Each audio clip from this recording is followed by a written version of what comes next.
নমস্কার বন্ধুরা, আনারসের চাটনি করছি আজকে। এই যে দেখুন, একটা পাত্রে রেখেছি আনারস, কেটে নিয়েছি। আনারসগুলো জল দিয়ে ধুয়ে পরিষ্কার করে নিয়েছি। ভেজে নিচ্ছি। কাজু বাদাম, কিশমিশ, শুকনো লঙ্কা দুটো দিলাম, ভেজে নিচ্ছি। সর্ষের তেল ভেজে নিচ্ছি এখন। তারপর আনারসগুলো ভেজে নিচ্ছি। আনারসের চাটনি রান্না করছি আমি, জয়া। আপনারা সবাই জয়ার রান্নাঘর থেকে নমস্কার নেবেন বন্ধুরা। নুন লবণ দিলাম। এইভাবে আনারসের চাটনি বানিয়ে দারুণ খাওয়া যায়, জানেন তো। রুটি পরোটার সঙ্গে খুব সুন্দর করে আনারসের চাটনি। জল দিচ্ছি। জল দেওয়ার পরে নেড়ে চেড়ে নিচ্ছি।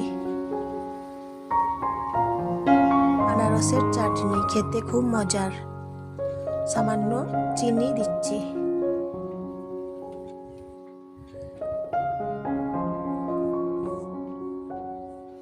আনারসের চাটনি একবার খেয়ে দেখুন, বেশ ভালো, খেতে খুব ভালো। এই যে দেখুন আনারসের চাটনি। বন্ধুরা, একটা লাইক করে দেবেন এবং একটা সাবস্ক্রাইব করে দেবেন বন্ধুরা। তারপর আনারসের চাটনি কেমন হয়েছে বলবেন। বেদানা দিচ্ছি।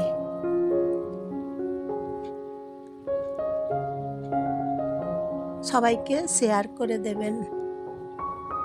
বেদানা দিলাম, তারপরে খুন্তি করে নেড়ে চেড়ে নিচ্ছি আনারসের চাটনি।